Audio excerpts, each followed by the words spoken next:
Oh, Joseph Bonaparte, elder brother of Napoleon Bonaparte. I didn't know he was in Jersey. You had a brother? Yeah, apparently. Joseph. Joe. Wait, hold on. Joe Bonaparte. Napoleon had a brother in Jersey named Joe? Yes. He went by Joe Bones. Did you know Joey that? Bones. Yeah. It's like, hey, we got Joey Bones here. That was his Jersey name. Bonaparte came to America on board the Commerce under the name M. Bouchard. So he had a little fake name on this boat. British naval officers had searched the vessel 3 times, but never found Bonaparte on board, and the ship arrived on July 15th, 1815. Officers, I'm Joey Bones. I don't know Bonaparte. No, He doesn't even have a French accent anymore. Yeah, he lost it immediately. How could this not be my ID? Look at me. Do I look anything like Napoleon? Come on. King of Spain? You think I'm King of Spain? Get the f*** out of here. I'm not the King of Spain. Look at me. Here's some gabagool. Hey everyone, welcome to Wiki University. I am your professor, Kyle Burseth, and I'm with the valedictorian of WikiU, if he maintains his grade average, Jason Nunez. I put the in valedictorian. Whoa! What? Yeah, it's true. Don't put your in the valedictorian. That's you. I don't put my. No, I didn't say my. I said I put the in valedictorian. Like you're two people? No, like the dictorian. Oh, all right. And so, guys, my name is Jason Nunez. Thank you once again for joining us. Thank you once again for joining us again. Hey, guys, thank you guys for joining us one more time. And what? Are you not going to cut? I'll cut it. Go ahead. You don't have to cut it if you don't want to. This can stay in. Let's stay raw. Guys, thank you so much for coming along this crazy ride we call Wiki University. If you haven't already, please like and subscribe. Also, please 5-star us, review. Yeah. Give us that gold star review. Please do on Spotify and or Apple Podcasts. And if it's your first time joining us, welcome. Yeah, welcome. If you've never joined us before, this is a podcast that combines learning and comedy. Some episodes are more learning, some episodes are more comedy, but it's summer sessions. So there might not be any of that. We might just end up with our shirts off and a nice tan. Hey, I don't mind that. Well, you're starting with a much better base than me. Let's keep rolling if that's the case. Oh, okay. Are you going to get it started? Is it my turn? Well, you need to get us started, Jason. Wonderful. You brought the topic to class today. My topic today that I brought for class is the Jersey Devil. Now, I don't know what you're thinking when you hear that. Are you thinking about a sports team, perhaps? Maybe. What I'm referring to is this urban legend, mythological creature that happened to haunt the Jersey Turnpike? Or yeah, I think it's Italian too, right? It's an Italian Jersey Turnpike. Okay. Anyways, it's a Jersey Devil, but it's not like, I guess it's hard to explain. I've only seen one picture of it. I've only seen it live once. He's got bat wings, like Batman, and he's got like long, stretchy, thin legs, kind of like flamingo. And it appears hoofs. Hoofs as well at the end. It's a little bit of a mashup. Am I a little bit right? Am I correct? And it's kind of like a hybrid dinosaur, not even. It's kind of like a hybrid baby dragon with hooves. Yeah, like with ostrich legs. I would say dragon wings, giraffe neck, horse head, flamingo legs. That's very spot on. Yeah, that giraffe neck. Tell me more about that giraffe neck. Pointed tail and hoofs. So hoofs I guess that's the devil portion. You know, the classic devil has hoofs. Which part is the Jersey part? Everything else? When it talks. Oh, yeah? Yeah. How does it talk? Mostly sounds hey, like... give me some gabagool! Is that right? It's the Turnpike Devil, right? It's the Turnpike Devil, yeah. I mean, I do have a funny feeling the Jersey Devil might dabble in eating Italian food or the people. Both, I bet, are delicious. All right. Whew, I'm sweating here. It's hot. It's a hot one. We're talking about the devil. Oh, yeah, we're in hell. In the southern New Jersey and Philadelphia folklore of the United States, the Jersey Devil, also known as the Leeds Devil, is a legendary creature said to inhabit the forest of pine barrens in South Jersey. The creature is often described as a flying biped with hooves, but there are many variations. What was the name of it again? It was there was a word or Leeds devil? Yeah, what Biped? Yes. Was it biped? Yes, what is that? A biped is something that stands upright, I believe. Like humans are bipeds. Okay. As opposed to, I don't know what something that walks on all fours would be, a quadped maybe? Sure. The common description is that of a bipedal kangaroo-like or a wyvern-like creature with a horse. What's wyvern? I'm going to go to wyvern real quick. I would argue that why are we making up creatures like the Jersey Devil when things like the kangaroo actually exist? And that already blows my mind. Well, the size, Jason, the shape, their stature, they have a pouch. Getting back to a mashup, why, when Eminem exists and the Beatles exist, why do we need to mash them up together into one song? Because it's fun. They did that? Maybe. Oh, okay. Probably. I hope not. No, you told me about some artists that put like the Beatles' White Album DJ Danger Mouse over Jay-Z or something. I believe it was Jay-Z's, yeah. Okay, well, the White Album and then the Black Album. Existed, the Gray Album. And the Beatles existed, but someone felt, hey, what if we mashed these up and it haunted people? It sounded pretty good, considering I don't like the Beatles. Yeah. Or, I mean, I don't hate them either, but... Hey, it's fine if you don't like the Beatles. You're okay, good. I fucking hate them, dude. Okay, so I went to wyvern real quick. In its various forms. Jesus Christ. So the wyvern has multiple forms. It's getting a little complex here. Frequently appears as a mascot of schools and athletic teams, chiefly in the United States. It is a popular creature in European literature, mythology, and folklore. So it looks like this dragon. Looks like a dragon, kind of. All right, we're back on the Jersey Devil. Let's go to the origin, huh? Yeah. Who discovered it? According to popular folklore, the Jersey Devil originated with a Pine Barrens resident named Jane Leeds, known as Mother Leeds. The legend states that Mother Leeds had 12 children, and after finding she was pregnant for the 13th time... Ooh, a baker's dozen of children. That's too many children. I would argue at 2 was too many children. Start at 1, you devil. You sound Chinese. I got great ideas. After she found out she was pregnant for the 13th time, she cursed the child in frustration, crying that the child would be the devil. In 1935, Mother Leeds was in labor on a stormy night, of course, while her friends gathered around her. Born as a normal child, the 13th child changed to a creature with hooves, a goat's head, bat wings, and a forked tail. Growling and screaming, the child beat everyone with its tail before flying up the chimney and heading into the pines. In some versions of the tale, Mother Leeds was supposedly a witch, and the child's father was the devil himself. Prior to the early 1900s, the Jersey Devil was referred to as the Leeds Devil or Devil of Leeds, either in connection with the local Leeds family or the southern New Jersey town Leeds Point. Quote-unquote Mother Leeds has been identified by some as Deborah Leeds on grounds that Deborah Leeds' husband, Japhet Leeds, named 12 children in the will he wrote in 1736, which is compatible with the legend. Wait, so his name is Jet Leeds? Close. Japhet. Oh, Japhet. I heard Jet. I was like, Jet. People knew him around town as Jet. Yeah, call me Jet. Jet Leaf. The name's Leaf. Jet Leaf. If his 12 kids acted up, big karate chops coming to their head and neck. Deborah and Japhet Leeds also lived in the Leeds Point section of what is now Atlantic County, New Jersey, which is commonly the location of the Jersey Devil story. Some historian of science theorizes that the story of Mother Leeds, rather than being based on a single historical person, originated from colonial southern New Jersey religio-political disputes that became the subject of folklore and gossip among the local population.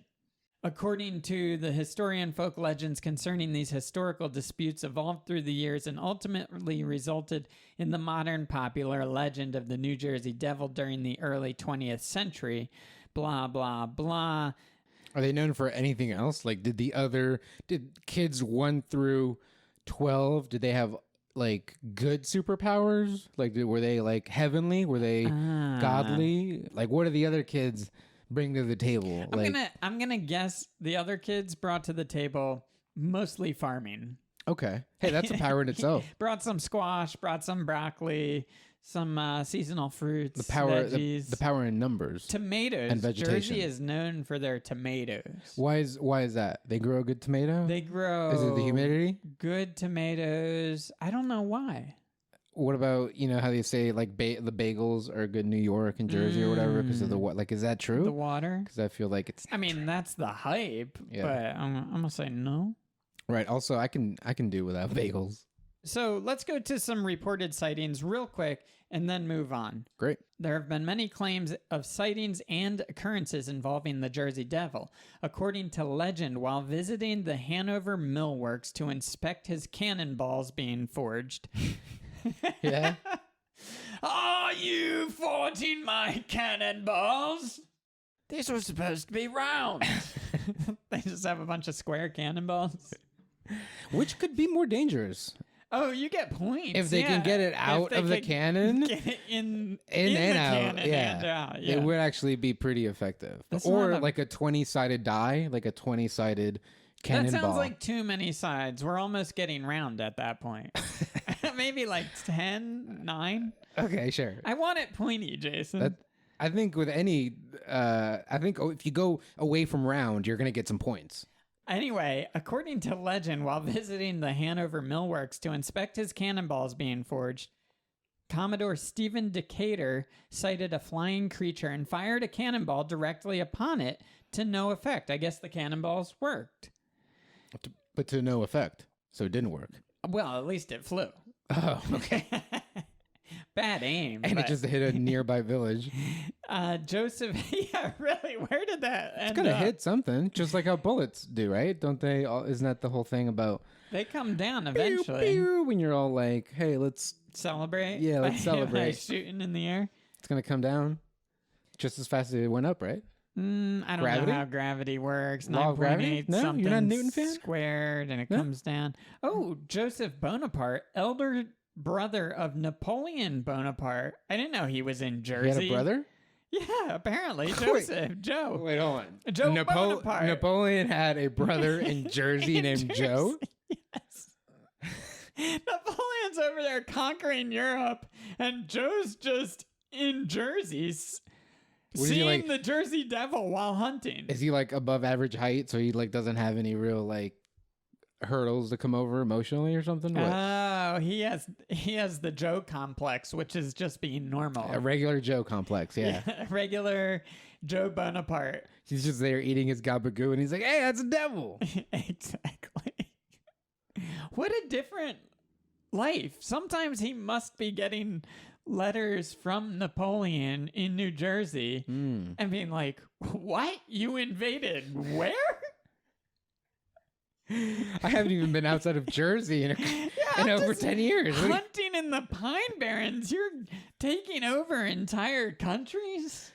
Did you say that was an older brother? Older brother. That's a proud older brother, though. You got to admit, so I feel like that's another reason why Napoleon had that extra, like, want to make my big brother proud. Well, or big Jersey brother proud. Growing up, Joe was maybe a bit of a dick to Napoleon and created the complex. Or maybe not even so much of a dick, because I always like to blame the parents, okay? And so I would blame the parents because the parents probably made the older brother, the older Bonaparte, like the star child, the golden boy. Right. And then that got into Napoleon's head, and that's what made him such a great man, such a great leader, general, commander. Jason, that created the Napoleon complex. Yeah, that's fine. I mean, it's a double-edged sword. Okay. Well, anyway, Joseph Bonaparte, elder brother of Napoleon, is also claimed to have seen the Jersey Devil while hunting on his Bordentown estate about 1820. I like how that's his big claim to fame.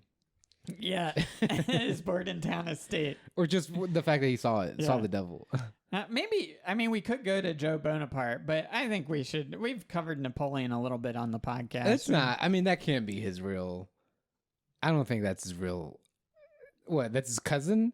Maybe that's a cousin. Elder brother of Napoleon. Wiki doesn't Is it lie. really? All right, I'm gonna. We gotta click on it. I'm briefly going to Joe Bonaparte. Of course we do. Poor guy. He's got a much shorter article than Napoleon.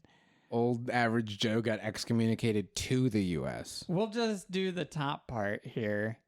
Maybe. That's how he likes it. Joseph Napoleon Bonaparte. So his middle name was Napoleon. Oh, that had to rub Napoleon the wrong way. Just gets his brother's middle name. Just another hurdle, mental. He was a French statesman, lawyer, diplomat, and older brother of Napoleon Bonaparte. During the Napoleonic Wars, the latter made him King of Naples. Okay, so before he came to the U.S., he was King of Naples and then King of Spain. After the fall of Napoleon, Joseph styled himself Comte de something French and emigrated to the United States, where he settled near Bordentown, New Jersey, on an estate overlooking the Delaware River not far from Philadelphia. Okay, so where do you want to go here, Jason? We got to move on. I want to know what else did he do in his time in Jersey? Oh, aside from dancing with the devil, to the Jersey Devil. But all right, we're on Joe Bonaparte. It's about the devil though. Like, what was he doing during that time? Like, what? Okay. Or his not interaction, but his sighting of this devil. Well, I don't know that we're gonna get it. I'm on Joe Bonaparte's article now. He went by Joe Bones. Joey Bones. Yeah, yeah. It's like, hey, we got Joey Bones here. That was his Jersey name, For sure. Yeah, his American name was Joey Bones. Bonaparte came to America on board the Commerce under the name M. Bouchard. So he had a little fake name on this boat. British naval officers had searched the vessel 3 times, but never found Bonaparte on board, and the ship arrived on July 15th, 1815. Officers, I'm Joey Bones. I don't know Bonaparte. No, he doesn't even have a French accent anymore. Yeah, he lost it immediately. I mean, how could this not be my ID? Look at me. Do I look anything like Napoleon? Come on. King of Spain? You think I'm King of Spain? Get the fuck out of here. I'm not the King of Spain. Look at me. Here's some gabagool. Here you go. What the hell is gabagool? It's delicious. You haven't had it? Have you been to Jersey? Have you seen The Sopranos? I've seen The Sopranos, yeah. It's what they eat all the time. I've been to Jersey. You've been to The Sopranos? I've been to Jersey. Oh. Oh, you're calling Jersey The Sopranos. Yeah. Have you been to The Sopranos? You've never been? I had an uncle who lived in the upper Sopranos, north Sopranos. Yeah, more of an alto. Is that? Let's get back to this stowaway here. In the period from 1817 to 1832, Bonaparte lived primarily in the United States, where he sold the jewels he had taken from Spain. He first settled in New York and Philadelphia, where the house became the center of activity for French expatriates. The center of activity for French sounds like a bad thing. In 1823, he was elected as a member to the American Philosophical Society. Later, he purchased an estate called Point Breeze, and formerly owned by Stephen Sayre. Oh, we all know who Stephen Sayre is. We do? No. It was in Bordentown, New Jersey, on the east side of the Delaware River. Blah, blah, blah. He had extensive gardens. On completion... What extensive garden? He just liked gardens, so he had a... I mean, he probably had slaves who... He said, make me extensive gardens. Hey, Joey Bones here! Where are my roses at? Because he likes roses. He likes roses, right? Isn't that? I bet he likes trees too. He gives somebody a rose when he's about to Make him sleep with the fishes. Hey, Joey Bones! Oh, I thought you were going to say he's giving it to his gabagoos. Again, I've only been to Sopranos once. So we're talking about his estate here. On completion, it was generally viewed, perhaps diplomatically, as the second finest house in America. Oh, wow. After the White House. At Point Breeze, Bonaparte entertained many of the leading intellectuals and politicians of his day. Let's move on here. Let's do it. Should we just jump away from Napoleon and go to Gabagoo? Is that a link? I don't know. Go for it. I'm going to type it in.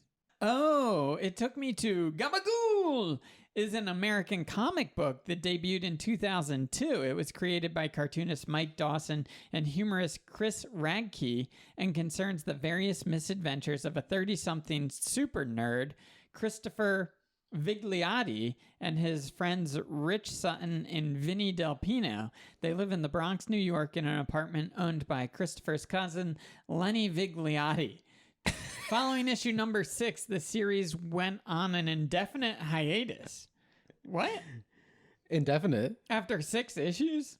Dawson moved into a heartfelt graphic memoir about his relationship with glam rock queen frontman Freddie Mercury. So he had a relationship back in the 70s or 80s with Freddie Mercury, and started writing a memoir about it after number 6. Yeah, instead of this comic book series about some gabagoos in Brooklyn or the Bronx. Let's move on here. Let's go to something else.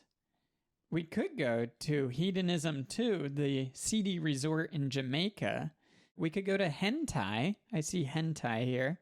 I believe that's a porn genre. Is that right? Or is that... Oh, I thought it was like the Indian stuff that they draw That's on henna? your... That's like a henna tattoo? Yeah. So if you want to get a hentai tattoo, oh boy, by all means, let's go. Let's have you... What do you want? I'll get matching hentai tattoos with you. We could go to... I don't even know what this is. Manhattan Churrascaria. What's that word? Is that Spanish? We got to go to our Spanish correspondent. Manhattan... No, I don't know. Maybe it's Italian. Probably Italian. Probably Italian. In a comic book known as Gabagoo. I think you'll like this one because I see a picture of meat. So I went to Churrascaria. I believe Gabagoo is meat. Oh, yeah, that sounds right. So a churrascaria is a place where meat is cooked churrasco style, which translates roughly from the Portuguese word for barbecue. Okay. So it's a bunch of skewers on a grill. Beautiful. I'm hungry. You're right. I do like this topic. Just thinking about pink meat, I'm just like, whoa. You know, that's how I like my meat. Yeah, just sear it. Just sear it. Give it a kiss. Just sear it. Here's the history. Distinctly a South American style rotisserie, it owes its origins to the fireside roasts of the guachos in southern Brazil, which I believe are the cowboys. Which ones? I don't know. I went to guachos. I think we covered it. I mean, aren't Mexicans were the original cowboys, right? They were cowboys. So I believe we went to guacho early Wiki U when we learned about the Zappa, some sort of Zappa dancing. It sounded like Zapatos, but it wasn't. Okay. Anyway. But it has to do with shoes. You got to dance with shoes on. I learned because... Or barefoot. Say what? Or dance-wise. I was thinking, oh yeah, you should dance with dance shoes, but nothing can stop you from dancing barefoot. If it's hot out. Hot out, yeah. Yeah. A guacho is a skilled horseman reputed to be brave and unruly. The figure of the guacho is a folk symbol of Argentina, Uruguay, Rio Grande del Sul in Brazil, and South Chilean Patagonia. Maybe that's what they call cowboys there, but the cowboy is caballero, and I believe that's more Mexican.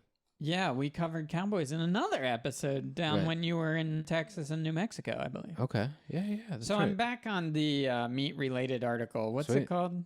Churrascaria. It's close to like charcuterie and shit like that, right? Yeah, probably. So anyway... the fine art of dried meats. Big fan. No, I don't think these are I'm talking dry. about charcuterie. Okay. All right. Sorry. I'm sorry. I meant to step on your meat. Yeah.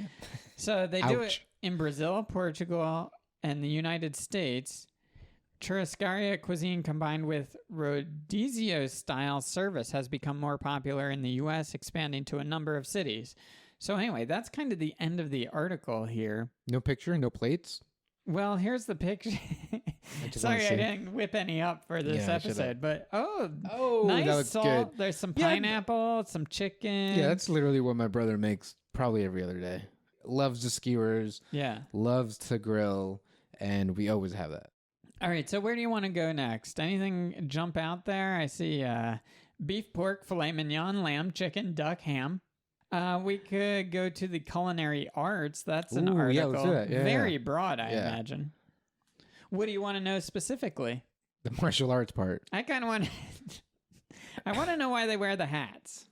Oh, okay. Why does the chef wear the big hat? The big hat specifically. Because I see the picture. They got the big hat. What's that doing? Like the purpose of it. Oh, maybe it holds your hair in, but can I take a guess?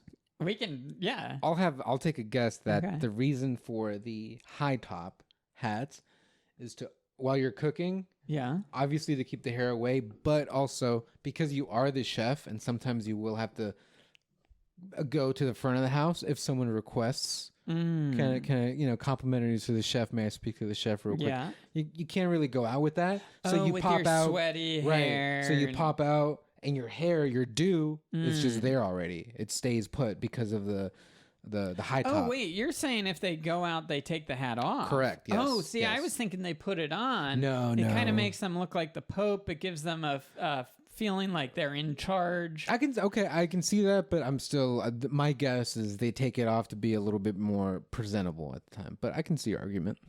I don't like it, but I can see it. Well, I think if you're wearing a hat in the kitchen the whole time, your dew is going to give you hat hair. I just stated my case that the hat holds it in, gives it room to breathe, and keeps it as is. I don't know. I'd like to know, though. Yeah, let's try to find out. Culinary arts are the cuisine arts of food preparation, cooking, and presentation of food, usually in the form of meals. People working in this field, especially in establishments such as restaurants, are commonly called chefs or cooks. Heard of them? I have. Okay, Are chefs and cooks the same thing? No, I think chef is higher than cook. That's what. Okay, right. But you said, I thought it said that they're the same thing. Cooks are no. Chefs just are the people leader. Working in the field are commonly called chefs or cooks. Although at its most general, the terms culinary artist or culinarian are also used. Table manners are sometimes referred to as a culinary art. So under the culinary art umbrella, you get table manners, but I bet chefs are like, they're not artists. I understand the making of the food is definitely an art, but don't come at me and tell me that the eating of the food is art as well. Yeah, you got the easy job. Yeah. Oh, start with your fork on the outside and work your way in. Now, I'm not saying don't have manners. Manners are manners. It's going to help you out. Please and thank you. But that's not, shouldn't be rewarded for your manners. Right. Okay, so let's go to tools and techniques. Maybe the hat is under there. What if underneath the hat they have already a tossed salad in there? Just in case. Just in case. So what if? I have to Maybe think. some loose meats. I have to think with all the room in there, they gotta have some meat. What if the person wanted it medium? Yeah. But but there's also those people that think they want medium, but they really want medium rare, or vice versa. Kind of thing. So it could be a thing where they just whip out. They have you're saying pieces of steak lined into the hat. Oh, into the hat. Not only that, I think it has to be so tall to store the pepper shaker. Right, exactly. Pepper grinder. Yeah. So it's kind of it's like that Brazilian technique where they come at your table and they give you some more meat from the big stick. They got a little of everything up there. Got a little bit of everything. Well, we have some theories cooking. I mean, we gotta have cooking. We gotta use that space. I take a look at cities like Los Angeles and I see these big parking lots and it hurts my heart, So I feel all right. It feels like I feel like we got to use making a leap here. No, I just feel like we have to use every amount of space. And yes, the way going up is better. Let's have some parking longitude. We've solved the issues. Latitude. We've solved the issues of density through a chef's hat. Yeah. Let's go to chef, since I think they're the specific ones that. Now look at this Japanese chef. They don't even wear hats. The sweatband, which I think is great because you get to show off your dew, and you kind of get that headband. It keeps away the sweat. You can look kind of cool. Okay, we're on chef, which is a trained professional cook and tradesman who is proficient in all aspects of food preparation, often focusing on a particular cuisine. Chef is derived from the term chef de cuisine, which is French, the director or head of the kitchen. Chefs can receive formal training from an institution as well as by apprenticing with an experienced chef. So I wonder if it's the type of thing where a cook can't be a chef, but a chef is still a cook. I see what you mean. You know what I mean? But a cook can't be a chef, but a chef can be a cook. Right. Like you gotta because I feel like in that culinary world, that shit gets so serious, like the caste system. Yeah. Because don't you have to also call them chef? Like you just have to call them chef. On every right? show I've ever seen, they're always like, behind you, chef. Here, chef. Chef. They're always... And also a good way to communicate, like, that you're talking to him. But I think that whole like caste system is taken seriously, where like once you're a chef, I don't think you're gonna go down to cook level. No, but I think a chef could say, I'm still a cook.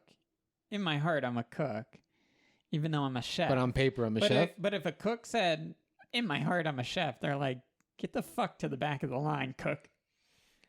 I mean, yes, definitely. Yeah. Well, no, you're saying no rights for cooks. That's what you're saying. Well, your words, not mine. But this is interesting because the kitchen brigade system, and we could go to kitchen brigade. The kitchen brigade system is a hierarchy found in restaurants and hotels employing extensive staff, many of which use the word chef in their titles. Underneath the chefs are the kitchen assistants. A chef's standard... Oh, okay. A chef's standard... okay. A chef's standard uniform includes a hat called a toque, neckchief, double-breasted jacket, apron, and sturdy shoes, which I think have just become Crocs in recent years. But no. Yes. No. Yes. Yeah, at fucking Chili's, but not at a place where you call somebody chef. Yo, I don't think so. Google Mario Batali Crocs. You'll see.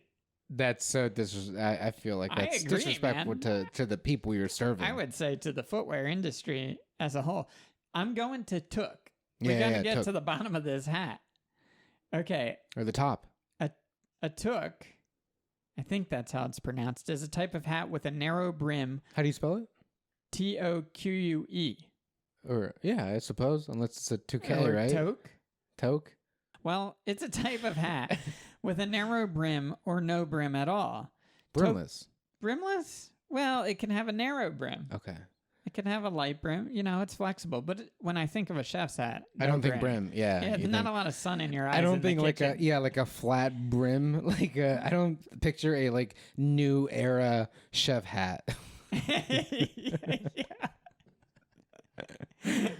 Exactly. Although the new eras, they do leave a lot of room up top. Yeah, you could hide a gun in there. 2 guns. I do. Some meats, some pepper. So toques were popular from the 13th to 16th century in Europe, especially in France. The mode was revived in the 1930s. Now it is primarily known as the traditional headgear for professional cooks, except in Canada where the term toque is primarily used for knit caps. So that's what they call like just a beanie. Like a cap. Oh, knit cap. Yeah. Gotcha. Okay, I'm going down to culinary. We're getting there. A toque blanche is a tall, round, pleated, starched white hat worn by chefs. The toque is most likely originated as a result of the gradual evolution of head coverings worn by cooks throughout the centuries. Their roots are sometimes traced to a casque à mèche, a stocking cap, worn by 18th century French cooks, or chefs, not a cook. Yeah, well... The color of the stocking cap denoted the rank of the wearer. So I guess in the kitchen hierarchy, cooks had a hat, chefs had a cooks had a hat color. You get what I'm saying? Jesus Christ. They were color coordinated, or like you're saying, like what if like the hierarchy denoted the position? What if like in the beginning it was like the kitchen assistants have like a small hat that's like 6 inches. Then like the next person above them, the cooks, then they have like a 12 inches, then you get all the way, you get to the chef and he's got like a 16-foot hat. Yeah. A restaurateur that owns multiple restaurants and just drives around. They have to have a special car just for their hat. Right. Oh, convertible. I mean, why? Yeah, that does make why sense. Special? Hey, convertibles are special, Jason. I guess. Okay, so the color denoted the rank of the wearer. Boucher, the personal chef of the French statesman Talleyrand, was the first to insist on white toques for sanitary reasons. That's kind of like painters wear all white to show how skilled they are because they don't want to get have paint on it. So it's to demonstrate I'm such a good painter. I'm clean white. Is that where you went? Yeah, that's what I've heard. That's why they're called painters' whites. So you want to keep them all white to show that I get the paint on the walls. I get the paint on the wall, not on me. Right. Where other people, I think, would argue oh, you want paint all over to say you're working hard. You've been working hard. You've done 30 plus years and still wearing the same overalls. Yeah, exactly. I think that's wrong. Right. Okay. So real quick, the hat being white, I take it is so that you get to see when it gets dirty.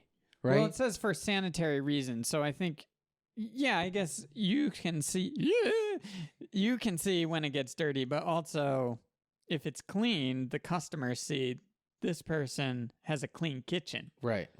So it's not, things aren't splashing and exactly. Okay, you have spaghetti sauce all over your hat. Yeah. It's that person's a hard worker, but what's going on back there? Right.